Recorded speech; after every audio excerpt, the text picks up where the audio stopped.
sa LCTPH yan. Sila kasi ang organizer. Kumbaga ako darating na lang ako doon. Ganun na lang yung eksena ko. So yun. Diwata San Part sa Lucena. Naku, abangan nyo yung branch ko dyan sa Lucena. Malapit. Magla-live na lang ako tapos yun, sasabihin ko kung saan part dyan.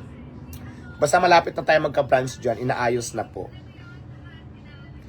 At abangan nyo pa yung mga branches natin. Mayroon tayong Pampanga, mayroon tayong Caloocan, EDSA, mayroon tayong Bulacan, at mayroon pang marami pa guys. So abangan nyo po yung Diwata Faris. I-expand na po natin. So sunod na yan this month. Next month, magbubukas na po tayo.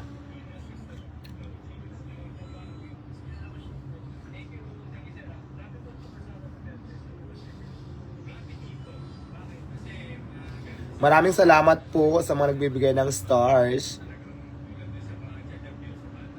Basta abangan nyo yan lagi kasi diba ang pangarap natin to expand Diwata Paris Overload. Nueva Ecija, yes, maglalagay din tayo dyan.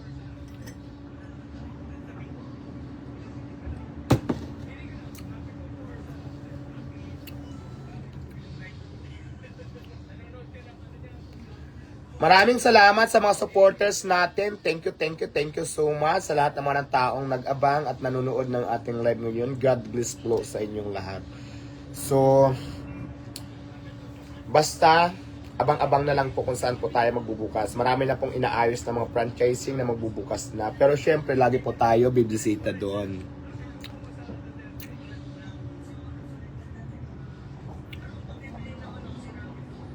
Yeah, Pampanga. Magkakaroon tayo ng Pampanga. San Fernando.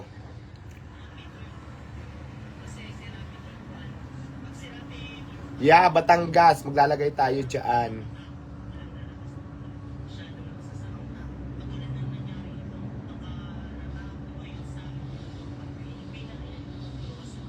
Nueva Ecija, yes.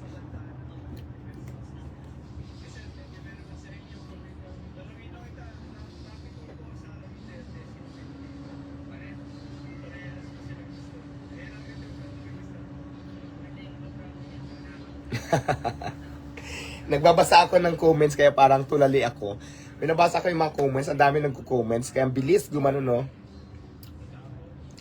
Actually nanggaling ako dyan sa Pampanga, nagpiesta ang barangay. Ano ba yung pista doon? Pinta natin sa may Candaba. So yun, kagagaling lang namin doon. Ang kagandahan pa nga dyan sa Pampanga kasi guys, double tap tayo guys, tapping the screen, pabuti natin ng 400,000. Ano yan? Andyan ha? Magkano yan? 6-2. Ito, akin ito. Bigyan natin itong dilaw. Babayad muna tayo. At saka sa Pampanga, 1, 2, 3, 4, 5, 6 to. Apo. Ang kagandahan din sa Pampanga guys, dahil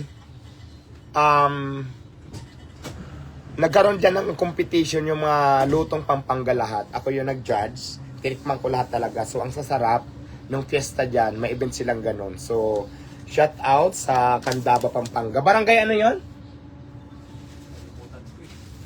Basta dyan. Ganda, nag-enjoy kami.